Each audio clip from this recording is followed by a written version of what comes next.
Hello, welcome to today's SEG webinar on beginning a career in mineral exploration with speaker Huw Richards.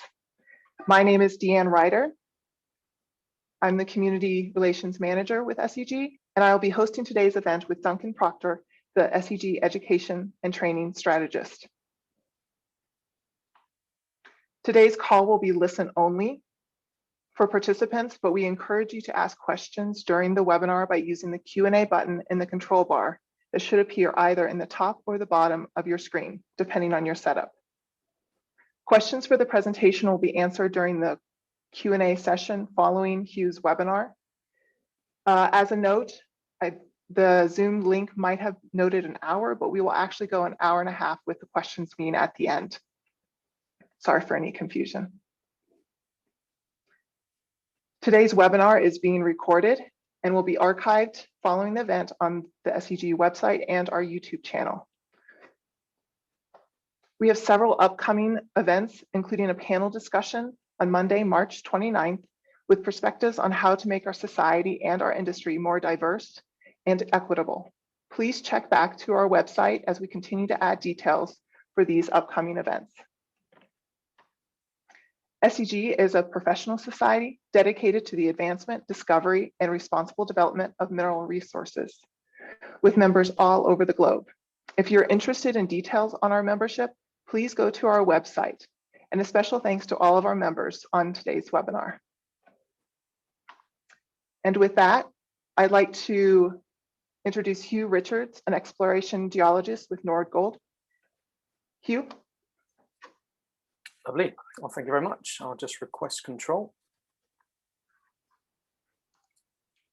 Okay, fantastic. Well, firstly, thank you very much to the SEG for the opportunity to speak today, and also to all of yourselves for clocking on for this SEG webinar, where for about an hour, I'm going to speak and give as much general as well as some practical advice on how to begin a career in the mineral exploration industry.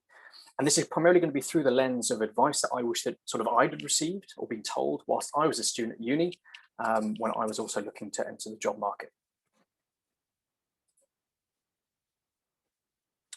So just to briefly start off with an introduction to myself, I started my career doing a four-year undergraduate degree at Royal Holloway, University of London in the UK, with a couple of bouts of field work out in Australia. And then when it came to graduating in 2014, I could not find a job in the industry. I really struggled. So I had to jump ship. I went over to work in the petroleum industry for about a year in data analytics. And I still really wanted to get into mining, but I realized that in order to do so, I would probably have to do about a year's worth of further study. So I decided to go down to Camborne School of Mines in the UK to do an MSc in mining geology. Whilst I was down there, I came across a company called Altus Strategies, and they very kindly facilitated an MSc research project. And I didn't balls it up, and they very kindly offered me a full-time job at the end. And I stayed with the company for about 4 years, working on their African portfolio of projects, before changing to become an exploration geologist at Nordgold in August 2020 last year. So the reason why I show this is to emphasize the point that I'm a recent-ish graduate. So hopefully the advice that I can give to you all today will hopefully be as useful as possible, and as down to earth and as relevant, as opposed to me trying to convince you of things that might have happened 30 years ago had I graduated 30 years ago. But the other thing is exactly when I graduated, and that's in terms of the market itself. So if I overlay Anglo-American share price graph here, and this roughly reflects the large-scale macro super cycles of the industry.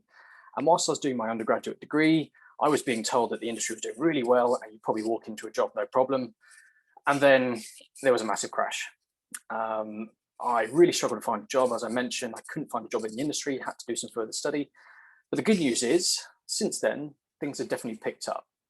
So the point being, I really struggled to find a job. So the advice that I picked up going through the process will hopefully be of even more use to you guys, given the industry is in a much better position. Before I go any further ahead, we've got a poll that we'd like to just capture some information on. So Deanne, if you could bring up the first survey.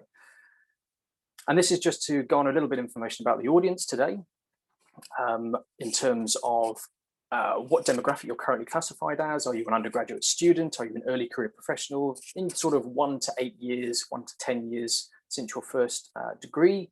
Or are you a professional with a few more years of experience under your belt? and also which geographic region are you based in.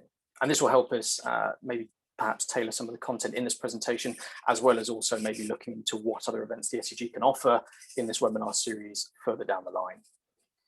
So we'll leave this up for a little bit longer and let people enter their details.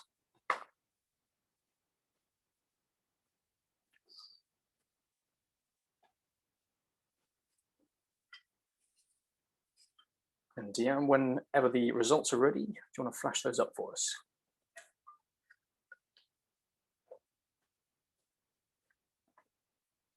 Right, so hopefully everyone can see these. So we've got a large cohort of both undergraduate and postgraduate students, as we sort of expected, because this event is tailored to you guys. A number of early career professionals, which is also really good to see. Hopefully a lot of the information will be relevant to you as well. And then in terms of the geographic split, a number from Europe, which is quite interesting, North America as well. And we've got a couple from more far-flung regions who might be waking up quite early or staying up quite late. So thank you to everyone who has clocked on. So we'll close this and we'll crack on. So in terms of content, it's going to be sort of broken into two halves. The first one is going to be some careers advice. The first subsection is going to be standing out, how you can make yourself more employable, how you can upskill. The second is how you can market what you have to an employer in the most effective way possible. And then the last bit is going to be how you can actually go about job hunting, finding companies and then applying for any relevant jobs. That's more practical advice. The second half is going to be about trends. Where is the market going? I'm going to touch upon what deposits have been doing over the last few decades. In terms of geologists, what skills might be important, where you might end up working. And then on a macro market scale, where we're likely to see the industry driving and what the fundamental factors will be over the next 10, 20, 30, 40 years. So the first part, standing out. This is really important. And we've got a little exercise here. It's going to be another poll. Basically, I'm going to flash up 5 questions on the screen. And I've done this exercise with a number of UK universities. It's worked really well at proving a particular point. But I would like you to, in the poll, answer however many of these you can yes to these questions. The first one is, are you proficient with Microsoft Office? The second is, do you have a manual driving license? Can you use any industry software? It doesn't matter what type, any will do. Are you a qualified first aider?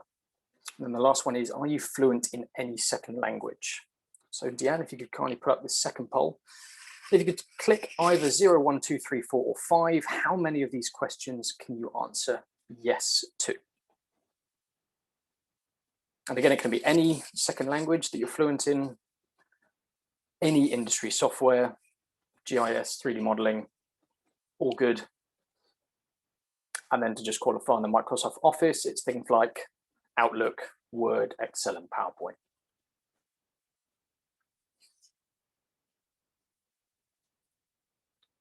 Right, so we'll let a few more answers come in.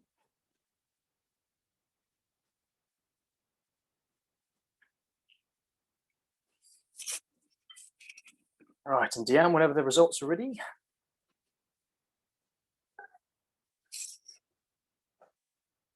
Right, okay. That's good. It's good to see that everyone can at least answer yes to one of those. As sort of expected, we're mainly seeing people in the 3 and the 4 range, which is pretty good. But then the number of people in the 5 range is relatively small as a grand total of the entire proportion. So the reason why I show this is to kind of put you, or trying to put yourself in the shoes of a potential employer. If you have a vast candidate pool, it's quite important to make yourself stand out. And having these things as accolades you can put on your CV is very important. As a potential employer, if you've got a large candidate pool, you can ask 5 relatively non-technical questions and whittle down a pool of perhaps hundreds of candidates down to maybe 5 or 10. And it makes your life as an employer a lot easier. So the first way I'd recommend being able to stand out from the crowd is becoming proficient in software. And this isn't talking about the Microsoft Office, because that's sort of a given these days. These are mainly things like geological mapping and modeling software and resource estimation, particularly the former when it comes to mineral exploration. So some of the big ones are GIS software packages. So ArcGIS, MapInfo, and QGIS is probably the big one. That's my favorite. I'm not sponsored by QGIS, I would add, but that's the one I'd highly recommend, primarily because it's free and it's open source. So you can download it yourself. You can find all of the guidelines you ever need on the web, and you can become really proficient whilst you're a student before you even enter the job market. Another important one coming through is something called IOGAS, very useful for looking at geochemical analytics. And then for 3D geological modeling, Leapfrog is really coming to the forefront. It does have a resource estimation component called Leapfrog Edge, but its geological modeling is also very, very good. Now, on the resource estimation side of things, this is a pie chart which shows the relative proportions of prominent software packages used back in 2018, I think. And you can see there you've got Geocom, GEMS, and SERPAC making up a big portion. You've got Datamine, MapTech Vulkan, Micromine, and Leapfrog again in the other category. So in terms about how you actually go about becoming proficient in this before you enter the job market, one thing you can do is look online. So again, with things like QGIS, you can download them for free, but most of these software packages, you can get free demos. Perhaps go to your supervisor at university if you're still there and ask them for training data sets or any data sets they're working on that you can then use in these bits of software. Here's a QR code, which feel free to scan. This will take you to a video, which will be an IOGAS introduction that both the SCG and the Geological Society of London co-hosted last year. And again, this is a good way of being able to get familiar with some of the functionality of these software packages. I appreciate not all of these software packages will have this, but that's a good start for 10. If you've missed the QR code now, it will be shown later on as well. But then the last thing you can do is actually follow some of these companies and look for when they're offering training services or training courses, particularly post-COVID, I suppose, when you can go into an office, for example. But often you will find that these companies will offer student discounts or unemployed discounts for people looking for jobs, which makes it a lot more affordable. But even if you're a student SEG chapter or a society, for example, you can potentially look to contact these companies and have the companies come into your uni for a discounted rate to offer a very similar course. So another way to stand out is upskilling yourself in logistics. And one of the big things here is what I would consider first aid. First aid, life-saving, hostile environment awareness training, depending if you're planning on working in slightly dicier parts of the world in future. But any sort of first aid training would be very valuable to a potential employer. And again, these can cost money. So perhaps contact your university, contact a students' union, and you might be able to get funding for this sort of course for your student body. If you don't have a driving license, I'd highly recommend you get one. The reason being, if you're working in a remote part of the world, you will likely be expected to be able to drive, definitely potentially a 4x4. If you have defensive driving or 4x4 training, that's even better. And then the last one is strong language skills. Now, I must confess, I'm not very good at languages. It's very easy to pick up languages when you're young. So the earlier you start, the better. And in terms of the most popular languages spoken by countries using them, you've got English, Arabic, French, Chinese, and Spanish. If you're not proficient in English, that's the one I'd go for. But if you are and you're looking for a second language, probably French and Spanish are your two to go to. French, perhaps more so, given Africa is a very growing population, but both of those languages will open up large parts of the southern continents.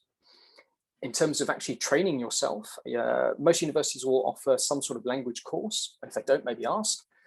And you can always download things like Duolingo, Rosetta Stone, Babbel onto your phone and do 5-10 minutes every day. And you will improve your skills. And at least if you can get the pleasantries down, that's better than nothing. The next set of skills are technical, not geological, but technical nonetheless. And probably one of the biggest ones, if you can become familiar in any way, shape, or form, is with machine learning, AI, coding, right? And Python as a coding language is probably one to definitely look at.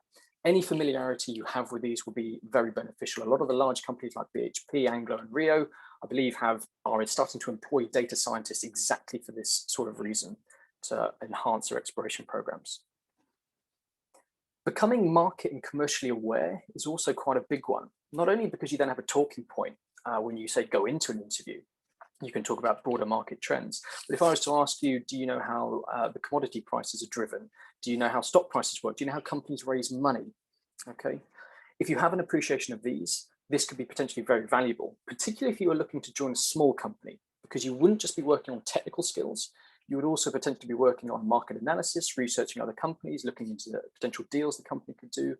And the market and commercial awareness can be coming in very handy for you. And then the last set of technical skills I would consider utility and maintenance, particularly if you're going into remote parts of the world to do mineral exploration. Can you wire a plug? Can you change a tire? Can you change a car battery? Can you tow a vehicle out of mud? If you can't, maybe it's something fairly easy. You can watch a couple of YouTube videos to learn about. And again, this will put you in really good stead if you are working in remote parts of the world where you will not have a professional to hand to help you with these sorts of problems. As I mentioned, the places you can look at, YouTube is a very good one for this because they're all free. But if you're looking for more in-depth, perhaps costly courses that you have a little bit of money to spare, Skillshare, brilliant, Udemy are good ones. EduMine is slightly technical. It does have some geological stuff on there, or a fair bit, but it also has a little bit of market and commercial awareness you can look into if that is something you'd like to upskill in. The next one is soft skills. And this one does sound generic, and I appreciate that. And there sort of is, but it doesn't diminish how valuable these can be. Not just in terms of developing the skills themselves, but then also adding a little more gravitas to your CV. Because the way you develop these primarily is through involvement in co-curricular activities, such as being involved on a committee, in a society, a professional body, a sports club, a sporting officiating body, a volunteering initiative. So all of these will help you develop skills like leadership, management, time management, finance management, budgeting, negotiation, which otherwise you probably wouldn't get the opportunity to develop as well. But then you can also start to use your achievements from these initiatives in your CV. So if you're not part of a society and you just go to a couple of lectures, on your CV you can say, I went to a couple of lectures. But if you were the president and you ended up chairing a committee of 15 people and you secured $5,000 of sponsorship, organized events attended by hundreds of people, generated $10,000 of revenue, and of that $3,000 was profit. These are tangible numbers you can put into your CV, which adds so much weight behind the skills that you've already developed. And then the last way to stand out is involvement in a professional body, or at least a subscription to at least one of these. Now, I appreciate some of these will be quite expensive. The Young Mining Professionals is free, the others do cost. The SEG is the first and foremost for our industry. I think it's very cost effective. And the reasons why you should consider at least being a member of one are as follows. The first is you get access to mentors in a lot of cases. And so you can essentially tap the expertise and the experience of senior industry professionals to help yourself out with a problem you might be having, or if you're looking for particular guidance and advice. This is all really important stuff that you can get free help for. The SEG in particular also offers a number of field trips and mine site visits, which can be really fantastic experience to go on. I wish I'd gone on one. I only found out after I graduated, and if I want to go on one of these now, I have to pay a few $1,000s. But if you go as a student, you can often get a highly discounted place or go entirely for free. So it's well worth looking into. There are a number of awards and grants that these professional bodies and some other companies actually offer. If you scan that QR code, that should take you to a slide with the details shown on this, this inset. But essentially, there are awards and prizes and grants and bursaries available for students as well as early career professionals, whether that be a grant for conducting research or a prize with some money attached to it for excellent MSc research, or perhaps even entering a competition, whether it's assessing a presentation or a poster you give. So these are fantastic opportunities, not only to improve your skills, but also to potentially get some financial assets under your belt. I think the graduate fellowship scheme offered by the SEG offers up to $15,000 if you're successful. And I wish I'd known about that because I could have been $15,000 better off had I been successful in applying. All of these societies will also offer conferences, events, training courses, and opportunities for e-learning. Again, ways you can upskill in the technical side of the business, as well as getting access to networking opportunities, all of which are very valuable. There are a number of volunteering opportunities, as I mentioned with the professional bodies, sorry, the soft skills on the slide before. At university, there are loads of opportunities to get involved and develop these skills, less so outside. So once you graduate, professional bodies are a really good way of getting these volunteer opportunities under your belt. And then the last one is, particularly with the AusIMM and the Geolstock of London, you also get access to professional accreditations, such as becoming a chartered geologist. And this puts you well on your way to becoming a competent person being able to sign off on technical reports and resource estimates. So there's lots of potential benefits for being a member of one of these. So the next section is about your personal profile. So I've told you about the things that I would suggest to make yourself stand out. Now you need to market yourself and highlight why you stand out from the crowd. And the three main aspects to this in this day and age, I think, are the LinkedIn website, business cards, and your resume. So I'm not going to ask how many people have a LinkedIn profile, and if they do, if it looks like this. What I'm simply going to do is contrast this fairly basic bare bones LinkedIn profile to the second one, which is far more fleshed out. If you're a prospective employer, you almost certainly will be looking at LinkedIn as the CV comes through. And if you end up with something on the left, you might be thinking, well, they haven't really put much effort into their own personal profile. Are they going to put much effort into the work they're going to do when they get employed by you? Compared to the guy on the right, who's put a lot of effort in. He's got a really nice background image, professional profile picture, lots of useful information, nicely formatted with bullet points. He's got some media, which I've cut off, but they could be work samples, they could be photos, they could be certifications. This is essentially your online CV. So make it as easy as possible for the potential employer to find out information so they don't have to go looking. Or if they can't find it at all, they'll assume you don't have it. As a bit of a segue, if you are going to connect with someone on LinkedIn, whether it be a mentor, whether it be someone who you might be able to find a job with, I would always recommend adding a personalized note, not only because they're more likely to accept, but they're also more likely to help you. Okay.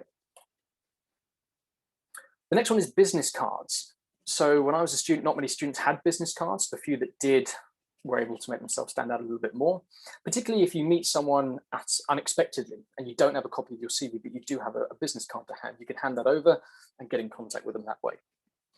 So some general bits of advice. Double-sided would always be my recommendation. Otherwise, you are going to potentially waste 50% of your marketing area. Making them slightly thicker, making brilliant finishes to make it a little bit more interesting for the guy you're giving it to or the girl. And then also trying to future-proof them. So don't write student geologist as your title, because in a few years' time, that might no longer be the case. I would try and keep it as broad and generic as possible. Some companies to look at would be Vistaprint and in the UK, Moo. I'm not sure if that's found elsewhere. And with Vistaprint in particular, I know in the UK, there are a number of discount codes you can find online and get maybe 10, 20, 30% off whatever you're going to be purchasing. Now, the next one is your resume. Now, this is obviously a very important one because this is what gets you the interview in the first place. So this is an exercise, again, that I've done with some UK university student chapters. And underneath the white rectangles, I've got 3 CVs hidden. And you probably heard the stat that an employer will typically look at a CV for about 7 seconds. And that's roughly true, actually, because when I sat behind the desk at Altus, I saw CVs come in, you'd skim through it, you look at the presentation, and if it was good, you'd go back and read it in more detail. So what I'm going to do is I'm going to flash the CVs up for 7 seconds, going to hide them again, and then a survey poll is going to crop up, and it's going to ask you which one of the CVs drew your eye the most. Okay, so ready? Here we go. 7 seconds.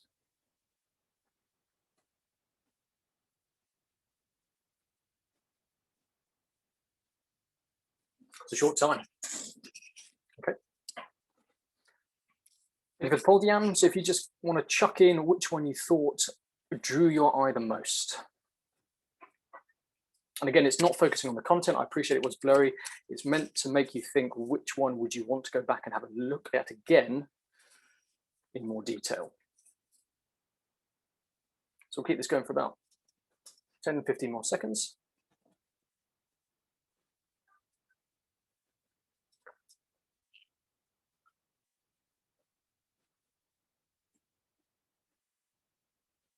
Okay, perfect. Right. That's quite convincing. A vast majority of people have gone with C, 82%.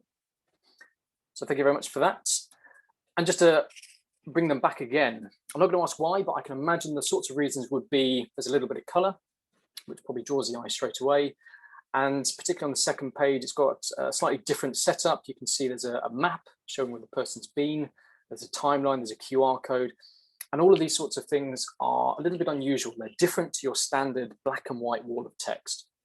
So the point I'm trying to make here is try and make yourself stand out, present information in as clear and a concise way as possible.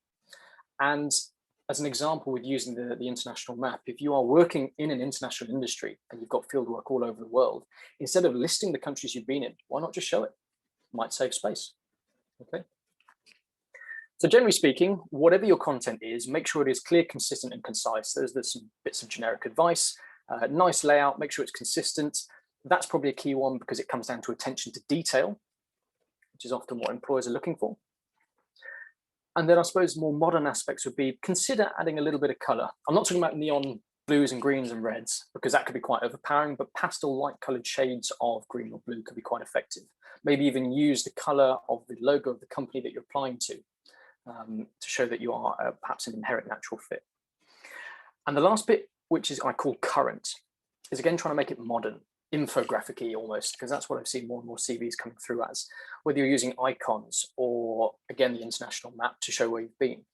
Another interesting thing to maybe consider is most CVs are viewed on a computer screen as a PDF. So why not consider adding in hyperlinks, either to your LinkedIn profile or some certifications photos, or whatever it happens to be, work samples.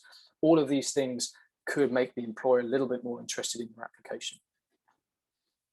And then I suppose the last bit of generic advice I'd give on a CV is, again, quantify your achievements. Careers advice services often say this, but so few students actually do it. Don't list your responsibilities, only tell the employer what you achieved and what value you added to your organization. Again, going back to the example of the SCG president, for example, organizing events, how many, numbers draw the eye, how much money did you secure from sponsorship, how much profit did you generate? All of these really do add value. So now you've upskilled, you've marketed yourself in the best way possible. It's now time to actually try and find companies and apply for jobs. But before I jump into the details of this, I came across this graphic a few years ago on LinkedIn. It wasn't in the mining industry itself, but it was a good representation of how difficult it can sometimes be to find a job. So this guy had applied for 90 jobs, and each circle represents the outcome. And for the first 30 odd, he didn't hear any response back from the company he applied to. Okay. The next 40 odds were rejections, so no's. And of the 19 where he had an interview, he only got 2 that gave him back with a job offer. So you might think that's quite slim pickings. If it was in a difficult industry, I have heard maybe perhaps 5-10 years ago, this could well have been the case. The industry is in a much better place than it was before, and I'm regularly seeing new jobs being added to, say, LinkedIn and careers boards on a week-by-week basis. The point is, though, if you are struggling to find a job, persevere, because eventually you will come across something, either through your network or through just simply applying. So how do you go about finding companies if you don't know where to start? The first recommendation I'd have would be looking on news outlets. So mining.com is a fantastic one. You can sign up for free and it sends you bulletins every day to your email address. And I spend probably 5-10 minutes every single day reading the news. Which companies are exploring where? What are they doing? What are they exploring for? What the commodity prices are doing? Which deals have been done? This is all really interesting, not only to find out who's out there, which companies you could potentially get a job with, but also you can use those as talking points. You could say, oh, I saw you guys in the news, or oh, I saw that you guys are looking for gold and the gold price is going up. Something as simple as that would work. Not just mining.com, there are a few other suggestions up the top. Some of them, like the Mining Journal, you do have to pay for, but the free subscriptions are well worth having. You've probably heard that networking is very important. This LinkedIn survey said for unemployed and underemployed individuals, almost half the number of jobs found eventually were through LinkedIn, were through networking. And that's probably even more so the case in our mineral exploration and mining industry. So networking is a little bit more tricky than it was, say, a year and a half ago. But there are still ways to do it. So most of these conferences, such as PDAC, the SCG conference that happens annually, Mines and Money one-to-one mining investment, they happen all over the world. The West Australian Mining Conference in Australia, and for Africa, you've got South African Mining in Durban and Cape Town. And most, if not all of these, will now have some sort of virtual component.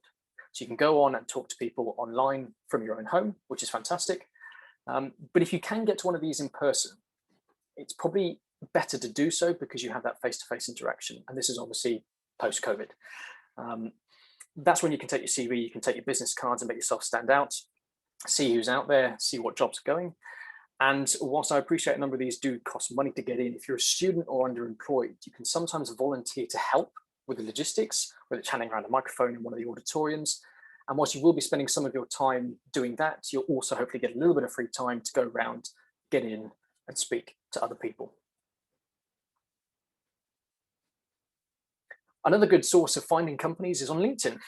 So if you go to any company, this is Alta Strategies, the company I used to work for, on the right-hand side, you've got pages people also viewed.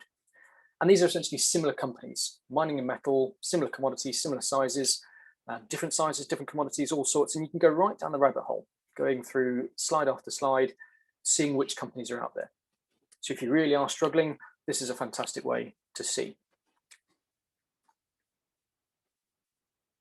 Another way is looking at the stock exchanges, because a good number of companies in our industry are listed either in London, Australia, Toronto, or New York. This is the London Stock Exchange, for example. And you can physically go to the London Stock Exchange website, click this download button, and you can pick up an Excel spreadsheet, which has all of the London listed companies, regardless of sector.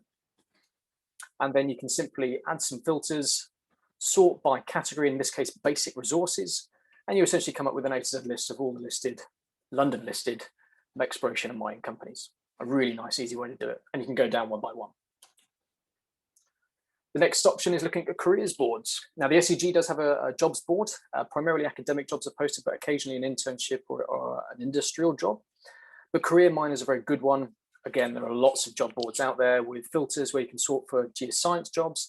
If you're a student, you can type in the word internship.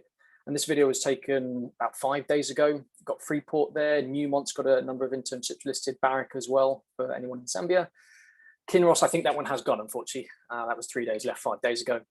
But the point still stands. This is a good way to not only find companies, but also then apply for the relevant jobs.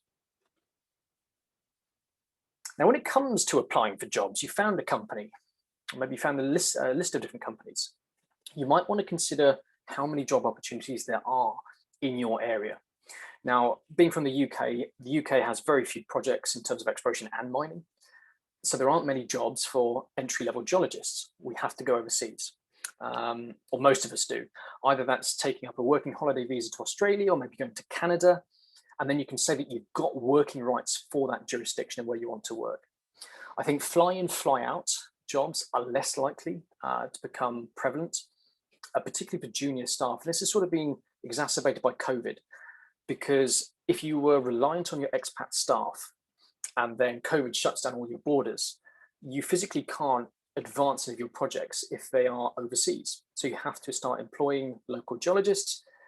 So your expat roles might be reserved for your more senior members of staff who are going to train up and upskill those local staff members. And often jurisdictions will have legislation which sort of enforces this as well, rightly so.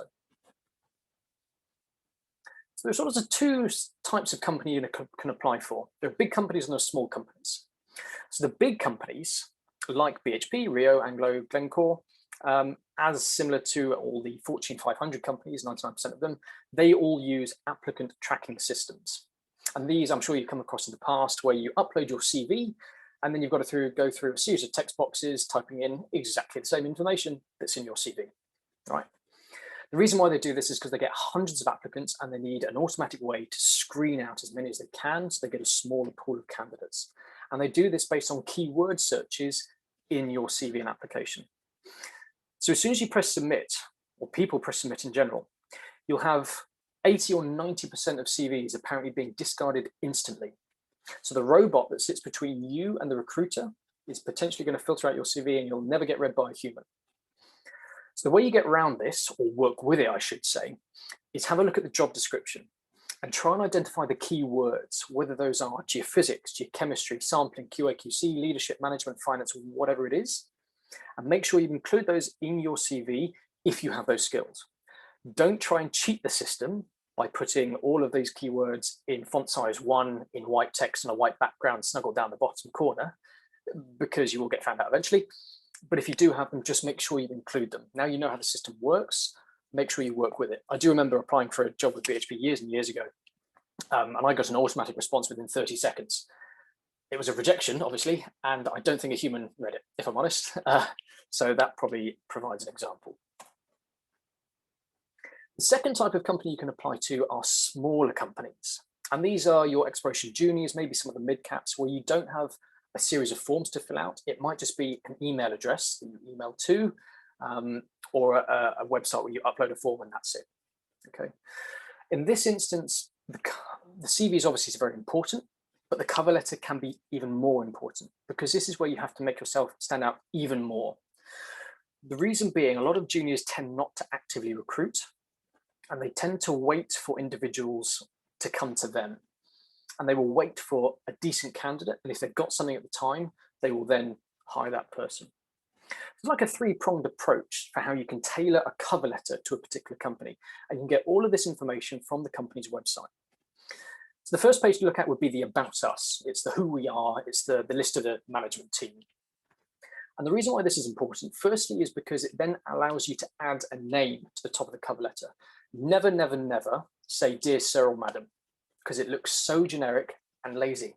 And this is again coming from someone who's been on both sides of the interview table and seen CVs come in. You can go to the website, look at whoever is the VP of Exploration, the CEO, the director, the exploration manager, pick one of their names, pick all of their names, and just add that at the top. And that will make your cover letter look so much better than, again, dear sir or madam. And you might even find that one of them went to the same university as you, and that's something you can drop in, because alumni networks are very, very beneficial in our industry. The next page to look at would be the projects. Do they, for example, work on a particular ore deposit type that you've studied in depth at university? Or are they working in a jurisdiction in which you actually have working rights? These are some things that you can sprinkle into your cover letter. It shows that you've done your research. It shows you looked at the website, and again, adds a bit more gravitas to your application. And then the last prong of this approach would be looking at the news. Ideally, if they're not producing any news, don't bother, because they're probably not doing any work, and they're probably not well financed, and they're probably not looking to hire.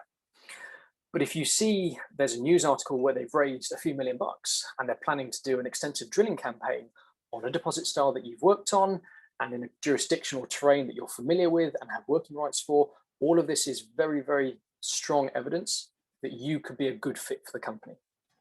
And even after you put all this information in, even if they don't have something for you, they might be able to recommend you to someone who they know is hiring. And again, that's that networking coming in. So ultimately, you might end up having to send it to an info@ email address or a careers @ This is basically an email tree that will send the email on to multiple different people. They might even have a conversation on Skype as it comes in, or even in the office. Alternatively, if you've had a business card from someone and you know the particular name of an individual, you can experiment with the first and surname format and try and get an email through to that person in particular. If the email doesn't work and it bounces, no harm done. But if it does go through, happy days, you might be in business. So that's the careers advice section. I appreciate that's a bit of a whistle-stop tour, quite fast, but if you have any questions, please feel free to put them in the Q&A. We will go through them at the end of the hour, and we've got about half an hour for them. If there's anything that I haven't covered that you'd like me to go through, I'm happy to try and give answers to those as well. So the second half of this is going to be on trends, particularly on where deposits have been over the last few decades and 100 years or so, where geologists are likely going to be going, both in terms of skills and jurisdictions. And then the last part is going to be what the market outlook is like on a macro scale. So to start off with our deposits. So this is some data compiled by Monash University. And overall, the deposits we're finding now are a lot lower grade than they were 100, 150 years ago. And the two metals you can probably pick out in particular are gold and copper. These two are well sought after in the exploration industry and extractive industries in general, and can be used as like barometers for how the entire mineral extractive industry is doing. So overall, grades are dropping. I remember going to a young mining professionals UK group event. It was a lunch and learn in 2017. Mark Cutifani, the CEO of Anglo American, was the speaker, and he was saying that on average he thinks ore deposit grades are dropping by about 1.5% per year. Okay. The next thing to think about is there's more waste in the ore deposits that we're finding. So we're having to get more stuff out the ground that goes to the waste dump to get lower grade deposits out. Okay, copper, coal, diamonds and gold, all are showing the same general trend to different degrees. There's a degree of structural complexity in here, which is causing an increase in waste to be picked out. If pods of ore are separated by faults or folds by a greater distance, you've got to dig more stuff and go to the waste dump before you can get to your ore. But the other probably primary aspect to this is the depth of the deposits. And again, over time, we can see by each of these little dots representing an individual deposit that's been discovered, the general trend is downwards, an increase in depth. The bright red big orbs and the dark green are South African, very deep gold mines. So if we take those out as a bit of an anomaly, again, we can see that the overall trend is decreasing. Mark Quantify at the same event, 2017, suggested about 40 meters per year, a drop. The other interesting thing about this graph is we can also see the size of the bubbles is changing. So we were finding fewer deposits earlier on, but they tended to be rather big or bigger on average. Whereas now we are finding more deposits, but they're typically smaller in size. Which takes me on to the next slide. We are finding smaller deposits in general. Tier 1 and Tier 2 are our big boys that are going to make you a lot of money. Tier 3, unclassified and are estimated unreported, are typically quite small. We can see in the early 19th century, we weren't finding many, but the proportion of the big ones was quite high. Nowadays, particularly in the recent, let's say 10 years, we're finding far fewer deposits that are big in scale, and we're finding more small ones. There's a few reasons for this. One of which is a reduction in greenfields expenditure. So we're finding more brownfields, small satellites. But the concerning thing here is, are we going to potentially meet the demand for metals if we're finding smaller deposits over time? So from a geologist's point of view, that's probably all quite good, because even though you'll have a hard job, you'll be well sought after because the demand for metals is still there, but you're just going to have to be looking in new places, deeper underground for lower grade ore deposits where you have to extract more waste. Hopefully you'll find some big ones every now and again, but there'll also probably be a lot of small ones in the mix. So what about where are geologists going over the next few decades? Well, the first thing to probably point out is there might be a skill shortage. Now, there's probably one already looming in Australia, the mining engineers in particular, but that could probably roll over into the geoscientists. But some data from the Australian Geoscience Council looking at the number of enrolled geology students over time peaked in 2013. And at Curtin School of Mines in Western Australia, I think they had about 300 applications for their, or 300 enrollments for their mining engineering course. Now that number has dropped off, and the mining engineering course is looking at about 50, which is a marked drop. This does somewhat coincide with a bit of a delay with the super cycle, or the last boom and bust. But there's another component to this as well, and that's the negative reputation that the mining industry has. It's often tarred with the same brush as oil and gas. Unfairly so, in my view. That's an industry problem that we have to address. But the other interesting thing is this news article here from mining.com, a study a few years ago, said that young Australians are totally oblivious to mining. And the study said that nearly 2/3 of 15 to 20-year-olds knew absolutely nothing, which is bizarre. It's bizarre because Australia is one of the most prolific mining destinations. And as of last year, mining was the single biggest economic contributor to the country's GDP at about 10%. And yet the young Australians still don't know about it until they spark their interest with finding out what the salaries of the jobs are and what sort of implications it does have for their way of life. So it's good as a skill shortage because geologists graduating over the next few years will be probably in high demand, or at least over the next few decades. What sort of company will we be working for? Well, this shows how many gold discoveries have been made and by which company type. So previously it used to be prospectors, individual people who would go along at the surface with a hammer, find a nice shiny rock and build a mine, because all the mines were nice near surface deposits you could find and trip over. That's no longer the case because, as we've seen, deposits are getting deeper overall. The majors and the mid-tiers still make up a fair portion of the exploration, but in recent years, again coinciding with the last bust, exploration expenditure was cut, and it's the juniors who are now making a majority of the discoveries. So you might end up more than likely working for a junior. There will be jobs presumably with the mid-tiers and the majors, but they might be on the mines and the exploration being contracted out to contractors, maybe with a small full-time contingent of employees. But the majors are more than likely apparently going to be starting to look to develop strategic partnerships or joint ventures with your junior companies in order to further their exploration regimes. And just as a bit of a stat, The juniors over the last few years have accounted for discovering 2/3 of the gold deposits and about over half the number of ounces in total. So that's where the exploration success currently is. What about where you'll be working? Which jurisdictions? In general, you're probably going to be looking at emerging markets, places that haven't been really well explored before, and that are not mature. And what I mean by that is the likes of Canada and Australia are mature destinations. They've been fairly well explored compared to, say, for example, Africa in the brown. So in the early 1980s, the number of gold ounces being discovered was relatively low. However, in recent years, we've seen quite a big uptake in the number of ounces being discovered in this continent. So just going on that idea, Africa had 33% of the gold discoveries from only 15% of the global spend. So that's pretty good bang for your buck if you're a company looking to explore in a new destination or a new frontier, of which Africa could be the next. The reason I say that is it's often seldom thought about, primarily because there have been jurisdictional issues with corruption and lack of transparency, security issues in a number of these. But a lot of these problems are starting to slowly resolve themselves. The other interesting couple of facts is that Africa is vast. It's a huge area, and it's often comparable in size, at least on atlas maps, to the likes of Canada because of the projection. But in reality, you can fit 2 or 3 United States into Africa quite comfortably. So it's a vast area, but it's also very well endowed with mineral potential. There's some fantastic mineralization, different styles, gold, precious base metals, bulk commodities, energy metals as well.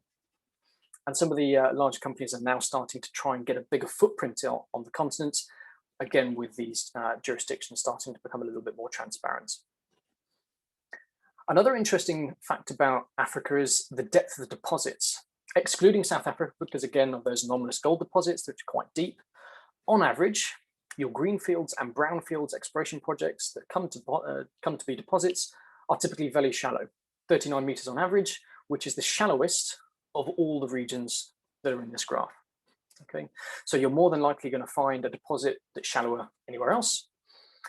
And these factors often translate into a very low discovery cost. Again, this is gold, but can likely be translated across to other commodities as well.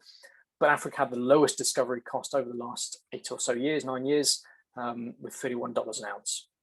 So it's quite a compelling investment case if you can stomach the risk. As a geologist, you'll probably also be looking into ground penetrating methods of exploration. Your prospecting and your visual and your geological mapping are forming a smaller and smaller percentage of the number of discoveries being made over time, whereas geophysics and geochemistry are coming more to the fore. Another interesting thing about this graph, though, is the near mineralization extrapolation is accounting for a very significant portion of discoveries made. That's essentially looking on existing trends of mineralization, brownfield exploration, near mine exploration, which is probably also accounting for the fact that we're finding more smaller deposits as opposed to fewer bigger ones when we were looking in greenfield jurisdictions. So as a geologist, you might be expected to start bringing in some more novel techniques, particularly in the majors. These are a series of papers from some UK scientists looking at copper porphyry deposits and looking in particular at high resolution geochemistry and bulk rock geochemistry of zircons, of plagioclase, feldspars, of chlorite, apatite, titanite, in order to assess whether a copper porphyry deposit is fertile and has copper in it, or it's barren, as well as how close you potentially are to the center of the hydrothermal system to vector in on zones of mineralization. So you can potentially save a huge amount of money if you're planning hundreds of drill holes, millions of dollars in total. If you then only decide to do 2, take a few plagioclase samples, do the analyses and find out whether your porphyry actually has copper in it or not in the first place. If it does, fantastic. If you don't, you've saved yourself a lot of money by not drilling in the wrong place.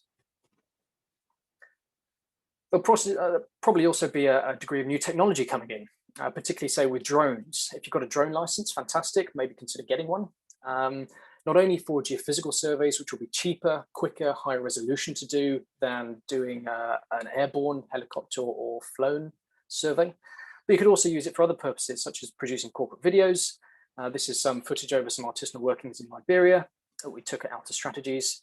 Fantastic footage. You can use it to do mapping of artisanal workings, hyperspectral mapping, geological mapping, looking for large lineaments or regional scale structures, all of which can be very valuable geological information. There are also a number of other techniques which are coming in. One I found quite recently, let's stop that video, was this company called Ligacom. And these guys are using muon detectors. Muons are cosmic rays. They put some detectors subsurface, and these detectors will be able to triangulate if there is a high density ore body in the ground above them. So it's quite a novel technique, quite interesting, quite unusual, but these are the sorts of technologies that might come more to the forefront. You might be looking at this going, that's a PXRF gun. They've been around for a number of years, surely, and they have. But they haven't been applicable to all types of exploration. They've been useful for bulk commodities and commodities which have detection limits that the PXRF gun can acquire. But things like gold, it's been difficult to use because the lower detection limit is not low enough to be able to detect gold at the grades that we are finding them at. However, this company called Portable PPB, some research down in Australia again, they're actually finding with a new technique that they can find down to 10 ppb, parts per billion, of gold, which is game changing for the gold exploration industry potentially, because it doesn't only help you with economic grades parts per million in your rock chips, as well as your core, but you can also use it for detecting parts per billion in soil samples, regional geochemistry stream sediments that you can do earlier on in the exploration process. You might also be required to bring in some new thinking. And this comes back to the AI, the big data, the machine learning, network analyses, using virtual reality in order to visualize data in a different way that can make connections to new ideas. And this is an example of using fuzzy logic, which is a machine learning algorithm. Basically, what you do is you take some geological indicators, whether that be structural data, sulfides, in this case, EM, metamorphism, lithology, give that to the algorithm. You train it by using these circles to say where you found ore deposits in the past, and then it will come up with a favorability map, a geological prospectivity map, taking into account all of these different factors to give you an idea of locations where you might want to consider exploring that could be prospective based on the information you've given. So if you can potentially use this, learn about it, employ it in a job, that could be very valuable to your company. So the last thing I'm going to talk about in the trends is the market and where it's going to go over the next few decades. The first thing is the faster adoption of technology is probably an important factor to take into account. So this is a graph that shows the adoption rate of different technologies over time. On the left-hand side, we've got cooler colors, and we can see that the lines are shallower, meaning it's taken longer for technology to be adopted. The warmer colors on the right-hand side, we can see they're being uptaken quicker. So if we take the telephone and then the smartphone as two fairly comparable units, and we look at the time it took to go from 20% to 80% adoption, for the telephone, we're looking at 50 years, more so. Smartphone, less than 10. Okay, so this just proves the point that faster adoption of technology is an important factor. And once we reach that 10% threshold, we start to see, at least nowadays, an exponential increase in the uptake. As an example, we've got electrical vehicle sales in the UK roughly reaching about 10%. So it would not surprise me in the slightest if over the next 10, 15 years, the sales of electrical vehicles absolutely explodes. The green revolution and critical metals, those ones highlighted in red, are going to be a very big factor. And unfortunately, the wider population, people don't tend to understand where the metals they use on a day-to-day basis come from. And often it is unfortunately just a big hole in the ground. That's the reality of it. But we need metals to fund the green revolution. So for example, in a single wind turbine, you're looking at 3 tons of copper, 1,200 tons of concrete, huge amounts of rare earths. In your electrical vehicles, nickel, manganese, cobalt, lithium, the battery metals, all very important. There's 80 kilograms of copper in a single electrical vehicle. There's huge amounts of copper going to be required across the infrastructure and the national grids to transfer the electricity from these clean energy sources, as well as the aluminium and iron for the construction that goes alongside that. Another aspect that might come more to the forefront as well is how ethically and sustainably sourced our metals are. So for example, we might see more blockchain technologies being used to ensure source to sink adoption, as well as perhaps a similar equitable fair trade stamp. We find on, say, some of our foods, the fair trade, which means it's been ethically sourced. It might be the case on a laptop or a phone. You might see a little similar sticker to indicate that your metals have been ethically and sustainably sourced. Whilst that's mainly in the developed world, in the developing world, it's a different story, and urbanization is going to be a big fundamental driver of metal demand. Now, you might have seen this map before with the circle on the right-hand side, and the caption, if you haven't, is more than half the world's population live inside of that circle compared to outside, which is true. But if you take out China and India, that 50% drops down to about 15, which is still significant, but it's not nearly as magnanimous. But the reason why I show this chart here is mainly because it shows the ages of the relevant populations. Now, Africa is a very young population. Most consumption we know happens from less than 40-year-olds, okay? And we've got a huge population, about 1.4 billion on the continent. And it's very likely that over the next 100 years, Africa is going to absolutely explode in its population. Out of the 100 most populous countries, the 20 with the highest growth rates are all on the African continent. And much of the population is often in an unurbanized area. They're in rural parts of the world, rural parts of the country.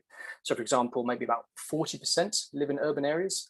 In the Western world, developed nations, you're looking at 70, 80, 90%. And with urbanization comes a huge demand for metals. And then the last slide that I've got is looking at the spend versus discovery, which also ascribes to supply versus demand. So this is the major copper discoveries being discovered over the last few decades against the amount of exploration spend on a global basis. So green bars, number of discoveries, the yellow is the exploration spend. And we can see in the early 1990s, we had a lot of discoveries being made with not much money being spent, but there's a large disconnect now whereby we're spending more than ever and finding less and less. And in some recent years, absolutely nothing at all. So this has a very big implication for our potential supply of copper, which is going to be a huge, huge factor for both the Green Revolution as well as our urbanization. There's another factor to take into account, that even if we find deposits now, there's going to be a 6 to 8 on average year lead time based on green and brownfield projects in Australia.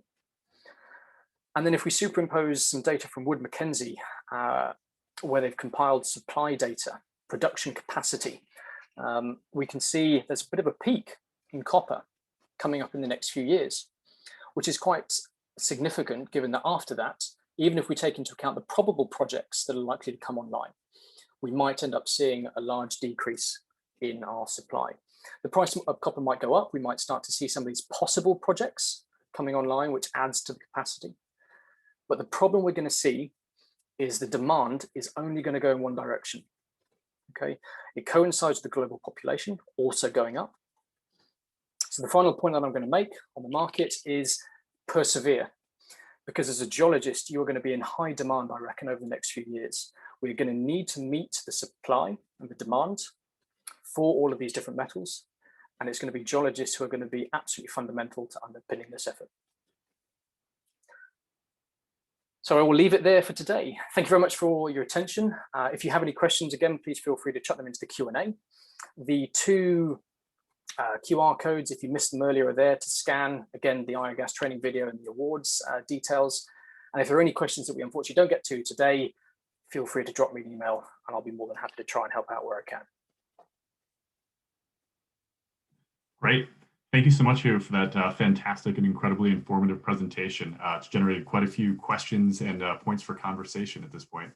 To our webinar attendees, my name is Duncan Proctor, and I'm the Education and Training Program Coordinator for SEG. I'm going to moderate the Q&A session over the next half hour or so, and we're going to do our very best to answer as many of your questions as possible in that time. If you could please direct your questions to the Q&A feature below, and note that you will also have the ability to upvote questions should they be of particular interest to you. And I also make a quick mention that we have a short survey that will go live when you sign off from this webinar. So if you could kindly just take a quick moment to fill that out, it would be much appreciated. And now it's my understanding, I think he's gotten an opportunity to catch his breath here, that he was ready and willing to answer questions on aspects related to this talk and perhaps even farther afield. So let's get started here. We've got a number of questions already in the queue. One that's gotten quite a few upvotes though, Huw, is for entry-level resumes and CVs, do you recommend 1 or 2 pages?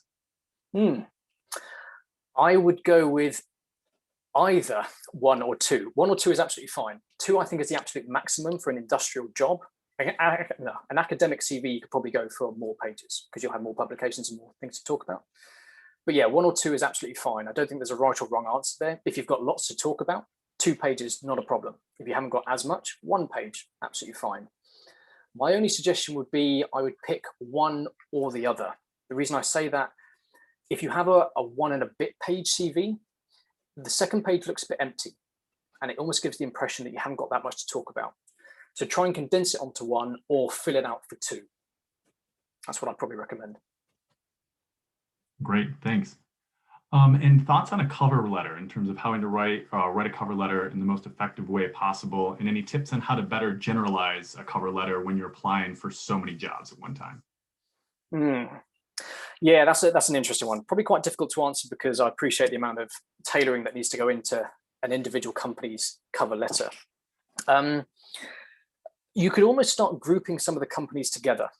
So if you're looking at a group of junior explorers that are all working in a particular area, jurisdiction, that are all working on a particular commodity and deposit type, that's probably a way you could start grouping and generalizing some of your letters.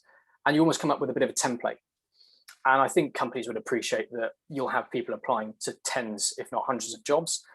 And there will be a fair degree of overlap from one CV that you've given to one employer and the same CV and the same cover letter to another one. So I would look for similarities between the different companies and maybe try and categorize them that way. Sounds great, thanks. And then regarding PhD students, PhD graduate students, do you think that there is any hesitancy from mining companies with regards to hiring them? Yeah, that's an interesting one. I've heard from some individuals in the industry who are in hiring positions that they would sometimes err on the side of caution of hiring a PhD student because they often give off the impression they're too academic. And my suggestion, therefore, is if you've done a PhD or you're working towards one, try and maintain your relevancy and industrial application as much as you can. If you want to get into industry eventually, you've got to tailor your CV as much as you can to an industrial setting. So in a lot of cases, junior explorers, yes, the geology is important, but the precise rock geochemistry and the precise mineralogy of the rocks doesn't often have much of a bearing for the company in its exploration programs. You could call a rock Dave or Charlie, providing you know whether it's got mineralization in it or not. That's probably what the junior explorer is interested in. So keeping it relevant and down to earth and with an industrial focus is probably the key to making yourself more employable. A PhD, I would add, is very good to have, particularly when you perhaps want to go through into a consultancy or a principal geoscientist role later on in your career.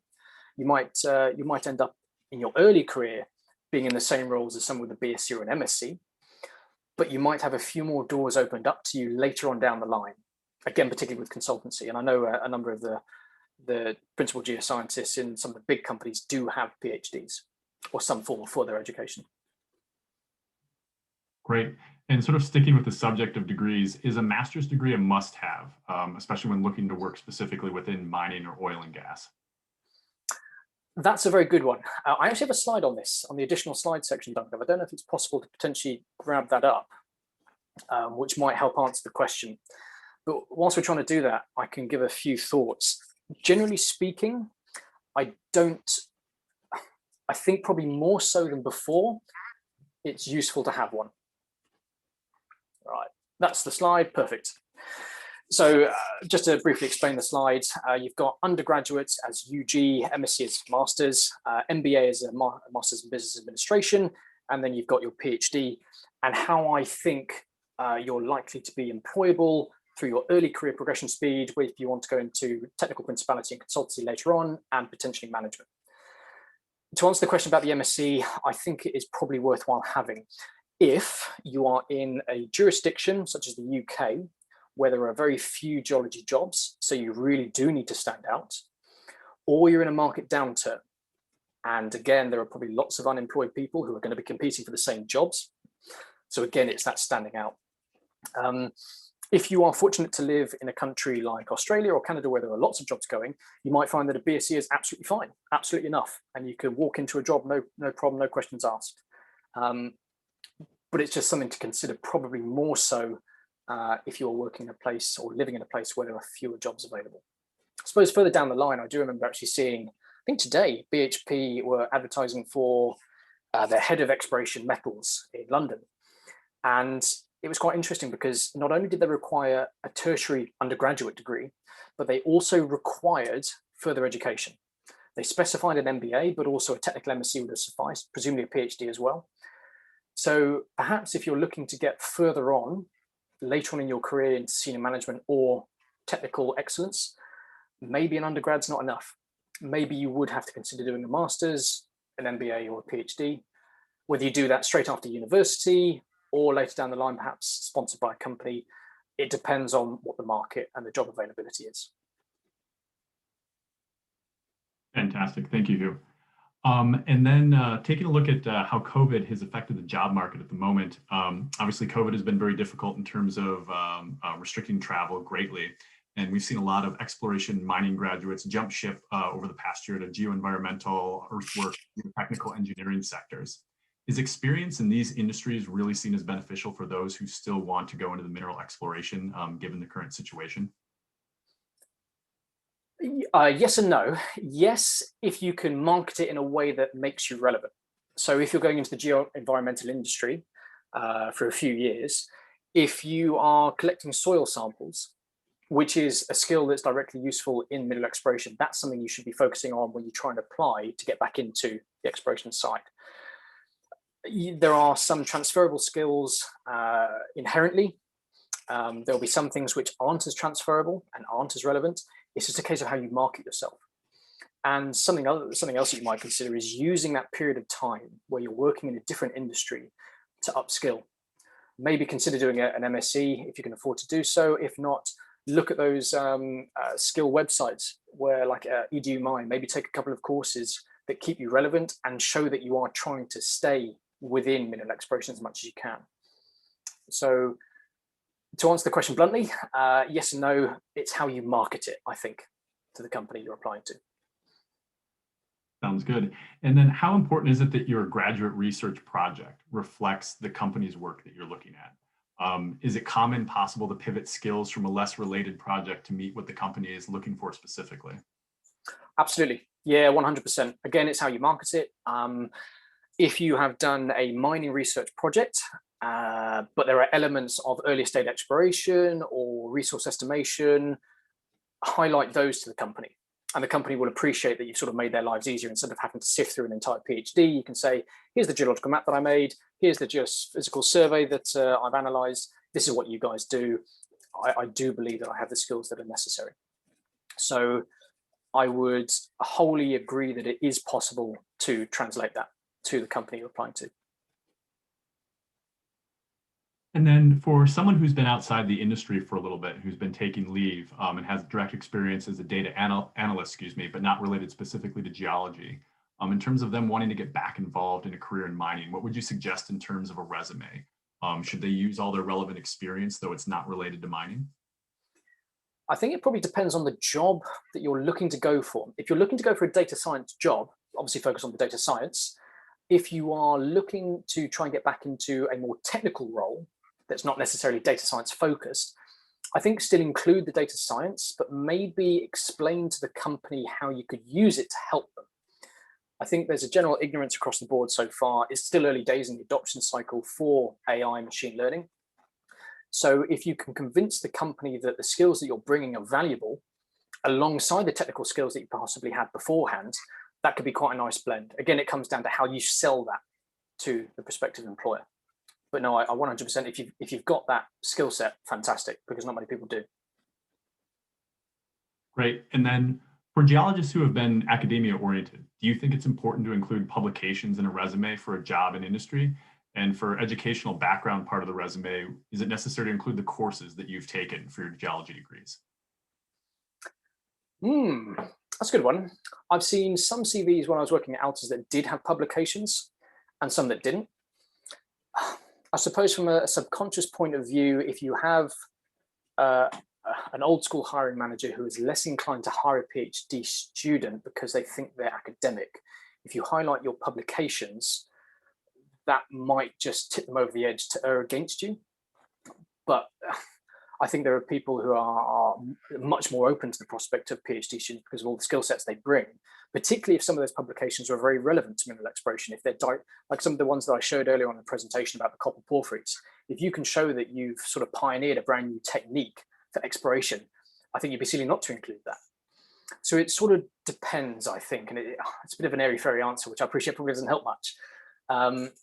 I would cherry pick some of the best ones and highlight those, and maybe even give a line or two as to say to why they're relevant to industry, which maybe it makes it come across as if you're thinking that you are trying to show that you're trying to be as industrial as possible. Absolutely.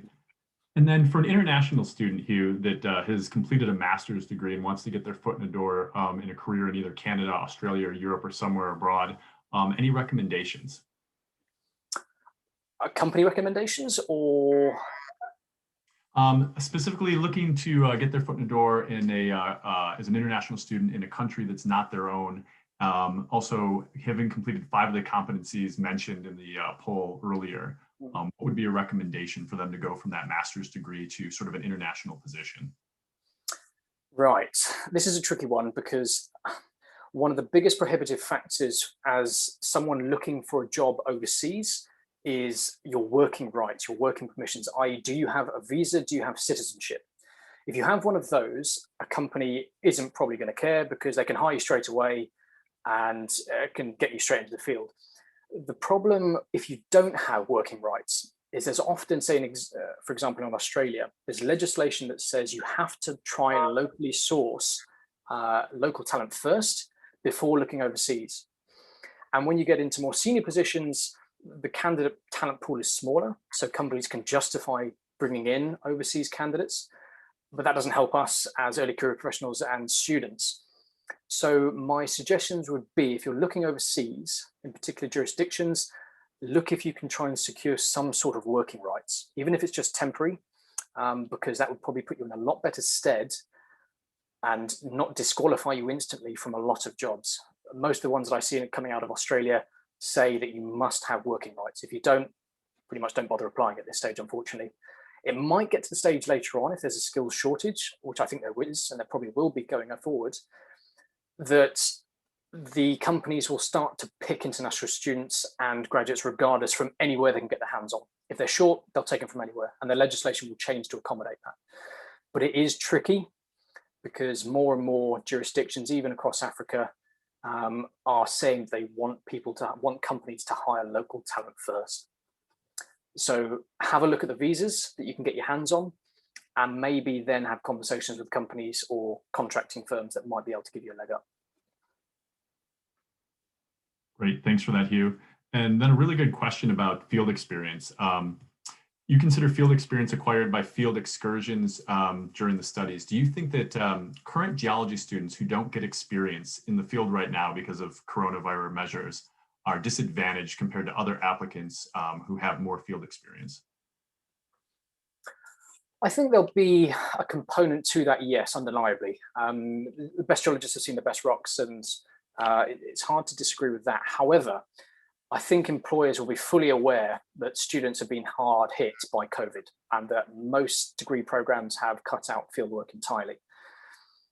This is perhaps a good opportunity for when fieldwork does resume, not just in universities, but within society field trips, for example, or mine site visits, to get on board with those. If you are in a student chapter committee, try and look to organize your own student field trip. Because if you are trying to stand out from the crowd, giving yourself that experience, giving yourself that opportunity will help you no end. So at the end of the day, everyone's in the same boat. It's a global pandemic. Fieldwork across the board has been cut short. So everyone graduating over the next couple of years will have had the same impact. So I wouldn't feel too disheartened by that. Companies have been hard hit as well. We know what it's like with the travel. So we are fully aware that it will be difficult for students, and we'll take it into account. Thanks. And then do you suggest applying for jobs before the final year of studying for a degree? For example, in the 3rd year of a 4th year degree? I would probably say no, because particularly for small companies, their budget cycles work on much smaller timescales, particularly if they are working with no revenue coming in. They have no mines, they are simply using investor money, and they've got to ration that. And they'll be making their drilling and exploration campaigns on a quarter by quarter, half year basis.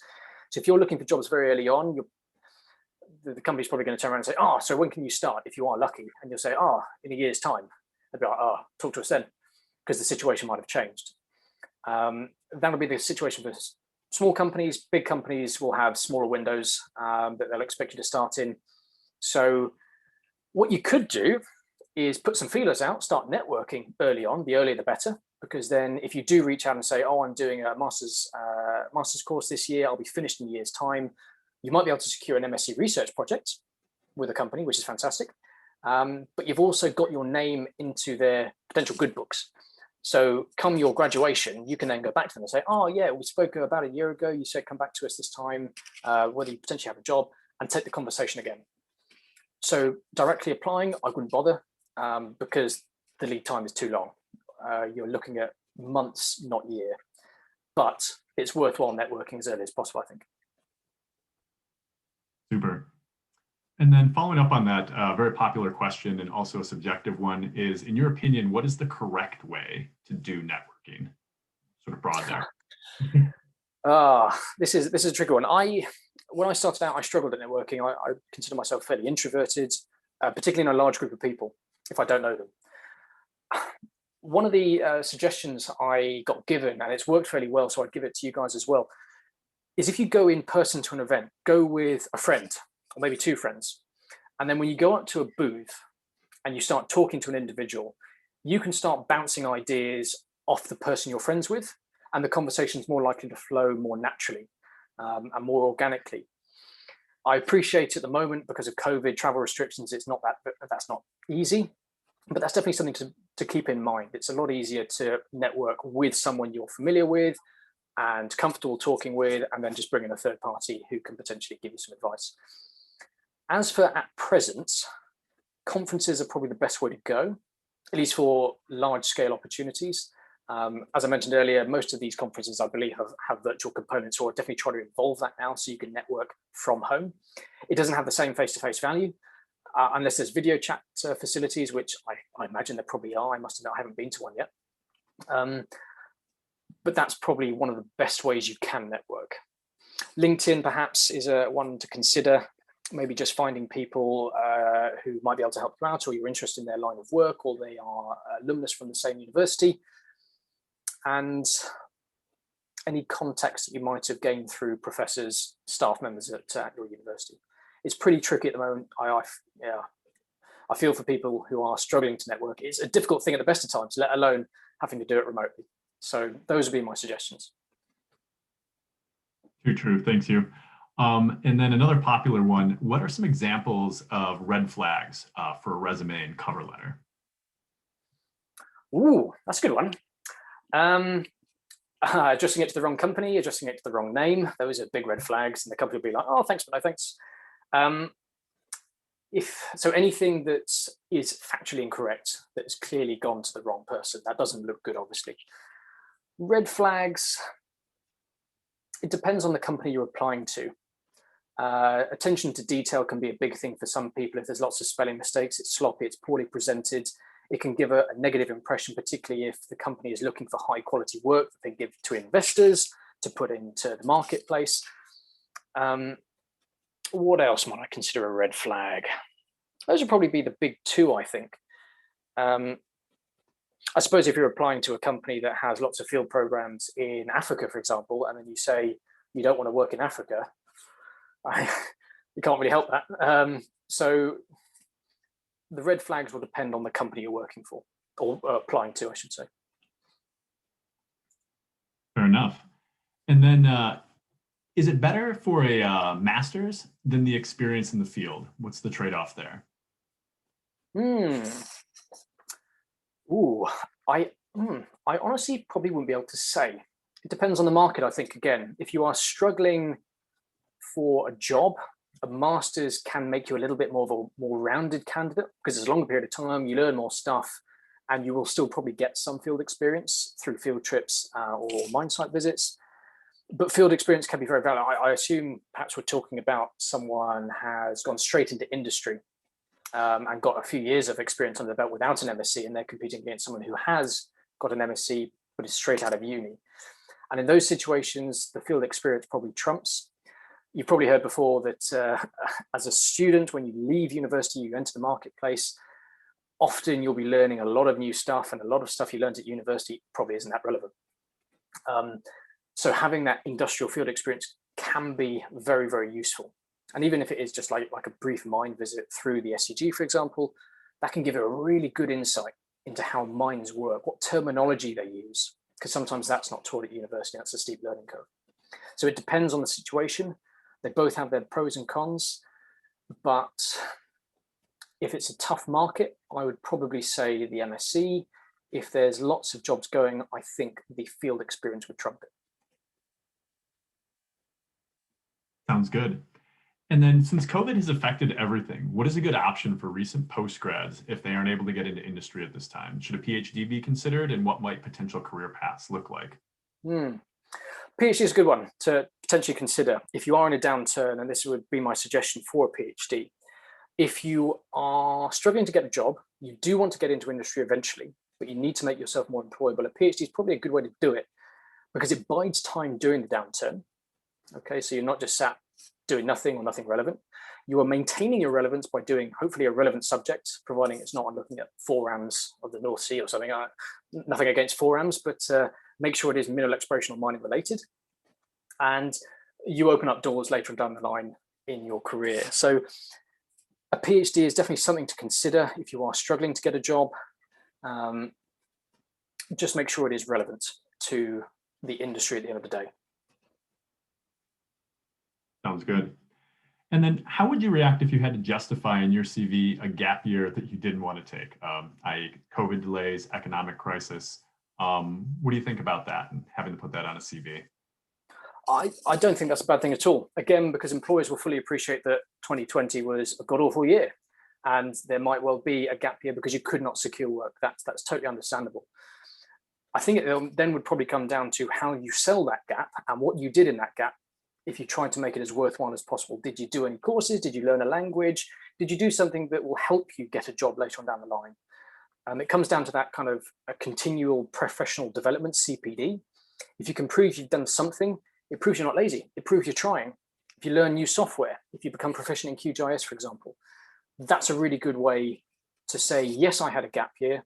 It was because of this, but what I did during that time was still adding value to me. And this is the value I can potentially add to the company. Great. And then could you possibly comment on ways to tackle the salary expectation question during an interview, or how to raise one of your own? Yes, okay. That's a tricky one. The first thing I would recommend, there are whole LinkedIn articles on salary negotiation, but the biggest thing I would probably recommend is being au fait and familiar with the salary bands and also how available jobs are. For example, in the UK, there aren't many jobs, so the employers fully well know there are 50 graduates coming out of about 3-4 universities each that all want the 5-10 jobs available each year in the UK. They can give relatively low salaries because if you don't want to accept it, someone else will. If there are more jobs going and there's a skill shortage, that's when salaries go up. Looking at websites like Glassdoor is a good one to find out what rough salary expectations to have. In the UK, just to pull some numbers off the top of my head, anywhere sort of between 20 and 25, 30,000 pounds is probably where you'd start looking. In Australia, it could be 50,000 pounds, which is probably about 100,000 Aussie dollars, that sort of range. So it's quite difficult to assess. It depends on the market. Know the market, know what your value is in the market, know how competitive the market is, and that should give you a good standing. I suppose the downside is with entry-level jobs, the salaries are often fixed because you don't really bring that much to the table. And again, there are lots of graduates that want jobs. So I saw I think on the LinkedIn post that was advertising this event, there was some very good advice, which was don't really worry about the salary early on. Take any experience you can get because the big money comes later. So get as much experience in your early years, even if the salary is not as high as you was hoping, and then cash in a bit later on. Sound advice. And then you mentioned earlier several pieces of software that geologists should familiarize themselves with. How beneficial is it to gain a GIS certificate? That's an interesting one. I don't think it's necessary. If you are proficient in the software, if you got asked to create a map as part of the application process, you don't need a certificate to verify that you can do it. You could even create a map at your own accord in QGIS, put it as a work sample that you link from your CV or your LinkedIn profile, and that answers the question. A certification is handy. I suppose it adds a little bit of gravitas to saying that you are proficient in a particular bit of software, but it's by no means essential. You can go on various training. I've been on a Leapfrog training course. I've been on a Micromine training course. Micromine in particular, I didn't use for years. So if you ask me to use it, I've got a certificate. I went, couldn't probably use it well, not very proficiently at least. I'm familiar with some of the functionality, but the point being, if you're proficient, and you can probably sell that regardless. Absolutely. And then how easy is it for UK residents to get working permits in other countries? Have you found any difficulties with your nationality working against you? I have personally found difficulties with getting a working holiday visa in Australia because you can only apply for 2. You can get the second, providing you work for at least 3 months in the first. And when I'm about to field work or an internship in my second year of uni, I went out to work in Australia on a working holiday visa, and I worked for about 2.9 months. So I missed out on being able to qualify for a second because I didn't reach the three-month threshold. So for UK students in particular, it's actually pretty easy to get a working holiday visa. I think probably the same for Canada. Using Australia as an example, it's you need a few $100 in your account to prove that you can financially support yourself. You need a UK passport and not be a criminal, and then you're pretty much good to go. There's a sort of like an exchange between the two countries, and again, I imagine it's probably the same with Canada. So there are options for UK graduates, but it can be quite daunting to pick up your bags and leave. But people have done it in the past. I think one guy I know a couple of years ago, I think he was in my year group actually, he flew out to Australia and he got a job in the afternoon that he landed. Other people have taken, a couple of days, couple of weeks. Pretty much everyone's employed that I'm aware of. So there are pretty good job prospects out there for UK graduates at the moment. And the working holiday visa is probably a good one to look for. Most of these working holiday visas will give you some sort of progression either into full sponsorship with a company or maybe citizenship, permanent residency, permanent working rights further down the line. Great. And then good question here. What is your advice to geologists in developing nations such as Nigeria, where there is not much upskilling? How does one make a difference in marketing oneself? Yeah, so I appreciate that a number of courses do often incur cost, which can be prohibitive, and also just the accessibility of courses.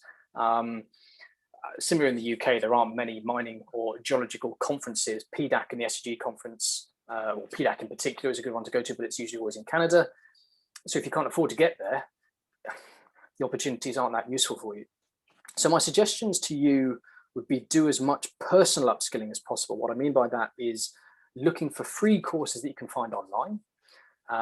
Any YouTube videos, as I was mentioning earlier, whether it be handyman maintenance skills, market analysis, corporate presentation skill sets.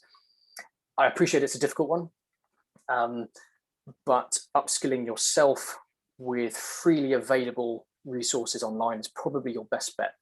Maybe discuss with university in the country and see what they can potentially offer as well. Super, thanks, Huw. And then in your opinion, which mining conferences are the best for networking and job prospects, specifically towards students? Right, okay, so I can only really comment on one, which is the Mines and Money conference. I've been to that one a couple of times. I haven't been to any of the others, unfortunately, because of similar problems to other people, cost, logistics, not being able to get annual leave and whatnot. So I can only really talk about Mines and Money, but it was very good. I remember in the year that I was down and doing my MSc at Camborne, a number of the cohort were looking for MSc projects, and apparently every single year people were going to Mines and Money, which is held annually up in London. It was a few £100 on the train, but almost everyone came back with some sort of project or leads to follow up for a possible project. I've heard of people going to these conferences as well and getting jobs.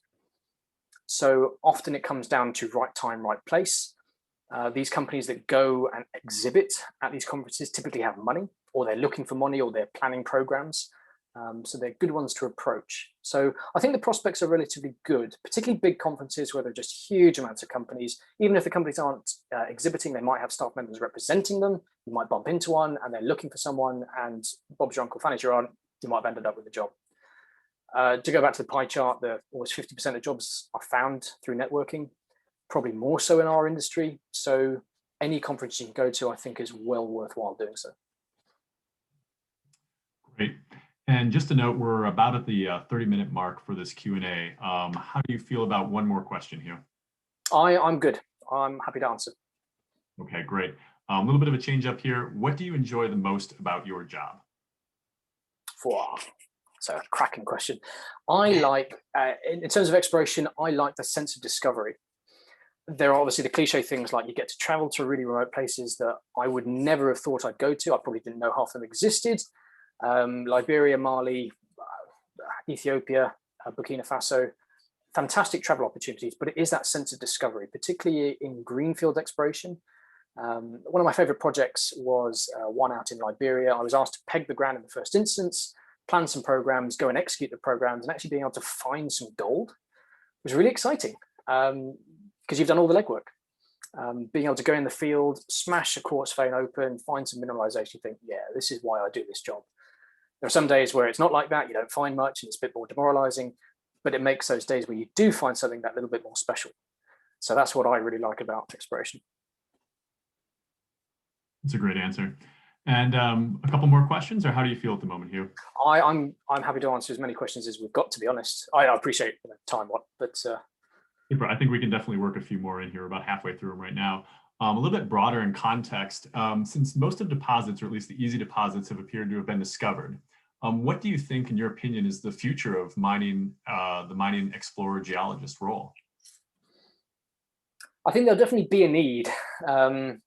Exploration geology and minerals and mining is probably one of the few parts of the geological sphere or sector which actually still requires field work. And there's still parts of the world where you do need to go and do geological mapping. East Africa is a good one, North Africa, where you have decent rock exposure, and they're still underexplored. So in the more mature destinations where you might be looking for deeper deposits, that's where the new technologies and techniques will come into play. But there'll, I think, always still be a need for geologists. There's only so much, like the fuzzy logic prospectivity maps can tell you. A geologist then probably has to make the decision where to go and peg ground and have a look round. So I think the future is definitely bright for geologists. I think there will be a need for us. I wouldn't be discouraged. Super. And then do you recommend a particular work environment to start a career within industry? For example, starting with a major company in order to learn best practices and be exposed to mentorship and more opportunities versus more of a junior type situation? Funny you should ask that, Duncan. I've got another slide in my additional sets, if it's possible to potentially go to that. Just while we're doing that, it's very difficult to compare because you only get one career. I started off in a junior explorer, or actually a project generator. Some of the North Americans might be more familiar with that term. So instead of having a single commodity, a single prospect, and a single country in which they work, as a typical exploration junior would, the project generator had multiple projects, multiple commodities, multiple jurisdictions, which gave you a much wider breadth of experience. And I would not have got that for an exploration junior, and probably would not have got that with a big company either. So this table is something I put together, which hopefully will be of interest. And it basically compares the pros and the cons of the various different types of company. So higher salary, greater benefits to big companies because they've got more money, they're generating revenue, but they typically have a rigid structure. They might have opportunities further down the line, but there might be a little bit less flexibility to do different stuff compared to the juniors, where you are a big cog in a small machine. There are far fewer employees, so everyone has to muck in and do different parts of the business's work. So you might be doing technical reporting one day, you might be field work the next, you might be doing a corporate presentation, market research the week after. And you get a larger breadth of exposure and experience in a smaller company over a shorter period of time, as well as elevated responsibility. So if you are in a big company, you're probably not going to be managing your own projects for a good few years, because they have project geologists, senior project geologists, and larger, more formalized structure. Whereas in a junior company like Altus, where I was working, after probably about 2 years, I was starting to design and manage programs myself. So it was almost like a bit of a fast track for that responsibility level. Strong reputation is pretty much a given. Depending on the small company, you might have an absolute banger of a small company that everyone knows. Fieldwork benefits, you might be in a nicer hotel. I'm working with Norgold at the moment, and the hotels I'm staying in with them are a lot nicer than the junior company I was working with, purely because of budget. The focus, limited experience, highly diverse experience sort of goes back to some of the previous points. It depends on what the program the big company is going to offer you and what opportunities further down the line. The fewer jobs, more jobs is somewhat what I was talking about earlier as well, whereby there'll probably be more exploration jobs with juniors because they do more exploration. And there will probably be fewer jobs with majors. And those jobs are probably only going to be on mine sites, and with their exploration perhaps being contracted, potentially. And then the last one is the big companies are obviously more well-funded, so you have greater job security and access to different technologies. On the right-hand side, the juniors usually have to be very lean with their cost cutting. They don't have revenue, so your job is less secure. If they can't secure further funding, you might not get as much opportunity to see different stuff and techniques and technologies. I appreciate that was a bit of a babble. Hopefully that gives you a bit of an appreciation, but I want to go through that slide because I think it does answer some of the points of that question. Oh, that's a fantastic slide. Thanks so much, Huw. And then how would someone stand out if they have little to no work experience in the exploration industry? They focus more on a skill-based CV, as well as perhaps transferable skills? Yeah, absolutely. If you don't have much work experience, it's the other factors that you can bring in, the logistical skills, the non-geological technical skills, professional body participation, the soft skills, which I was talking about early on. Yeah, absolutely. It doesn't prohibit you from getting a job. Work experience obviously helps. I won't deny that. But there are other ways to make yourself stand out from the crowd if you don't have access to those opportunities, as I mentioned earlier in the presentation. Great. And then any quick thoughts on an online MBA is valuable versus an in-person MBA with relation back to the industry? Ooh, I honestly probably can't comment that much because I'm not really familiar with the MBAs overall. I presume there's no field work in an MBA. So perhaps there's less value in being there in person. There's probably less practical elements, whereas like a geological degree, you look at microscopes, you look at hand specimens, you go to the field. But if you don't have those in a particular type of degree, is there much value in being there in person? I honestly don't know.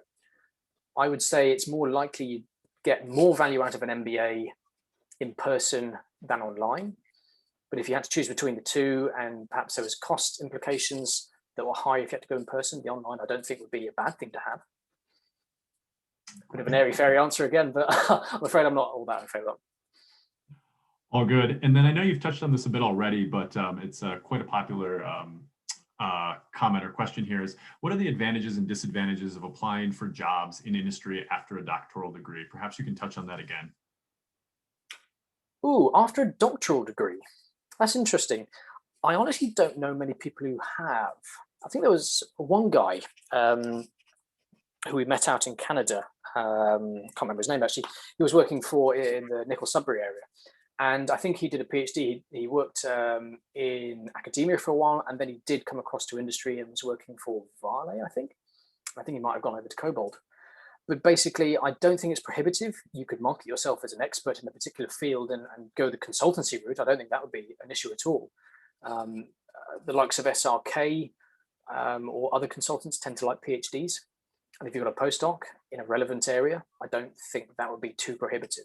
Again, providing you market yourself in the right way. Great. And then is there a growing demand in field portable techniques and data science versus the old school hammer and hand lens sort of traditional methods? I think the former are becoming more popular because there's only so much information you can get from a hammer and your Compass Clino.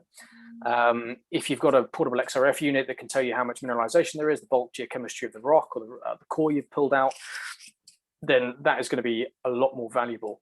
There are some techniques which are starting to auto-log your core using machine learning. There's some software called Imago that we're using. It's very interesting.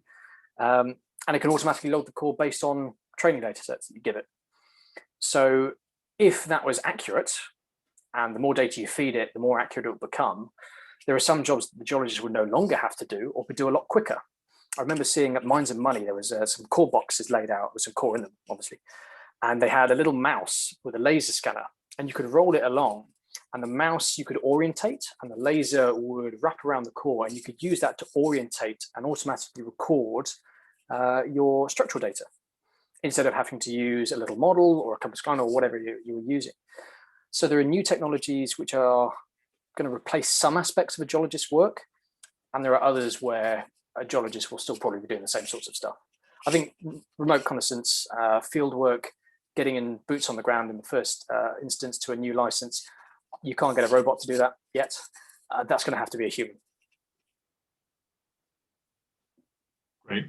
And then Huw, in your experience, does the gender of the applicant ever play a role, or has it in your experience with the employer, the employment process? I was wondering if you could speak to that at all.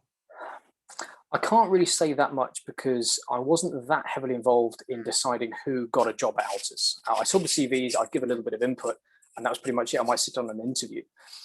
In terms of equality of opportunity, I don't think there's anything in the way of people being able to apply regardless of whether male or female. That's not a problem, I don't think. There are probably, unfortunately, still some more senior professionals who perhaps are a little bit hesitant to hire women because they are, well, they've got some very old school mindsets and they don't think women are good in the field. That's absolutely not the case. There are some people I've worked with and some students at university who are far better field geos than I were, and they were women. So there's no reason not to apply to a job because you think you might be potentially discriminated against. I can't speak for all employers, but I'd like to think more and more, particularly with younger people getting into management, those previous problems will become less and less. Thanks for that. And I think we're going to take one more question here, Huw. This one is, can I branch into economic geology even though it was not my major throughout my geology career? So essentially having a geology background, but looking to get into the economic side of things. What would you recommend? I don't think it's prohibitive. So for example, my undergraduate degree was in straight geoscience, vanilla, right? So I had no specialization except for a single module in third year, which was on mineral resources. But because the job market was so difficult and there were so few jobs in the UK and I couldn't go to Australia because of the visa issue I mentioned earlier, I had to do the MSc in mining geology that was specialized and vocational in order to make myself more employable. But there are some people that come out of university with a straight geoscience degree into a job market where there's plenty of jobs and they don't need specialization because they can learn on the job and the geoscience degree is enough. So I would say it depends on the job market you're in, whether or not a BSc with vanilla geology would be enough, or whether you might have to consider specializing through further education. Great. That's fantastic. Thank you so much, Huw, for the incredible presentation and your willingness to field all of these great questions. Sorry we couldn't get to each and every one of them, but Huw, your time is truly appreciated. And I'll remind our attendees that this event will be archived on the SEG website for future reference, so that will be available in the next day or two. If we could get the next slide real quick, slide 55, please, Ian. Quick reminder, our next SEG webinar is this coming Monday, March 29th, and it will feature a distinguished panel of SEG members discussing diversity and inclusivity, as well as the documentary Picture a Scientist. So great if you're interested in queuing in onto that. And then a huge thanks again to all of our members and attendees for joining us today. We really appreciate it. We also really hope that you enjoyed the webinar and that you'll join us again in the future. And also, again, please take a moment to fill out the survey when you log off from the webinar. Thanks again and stay well.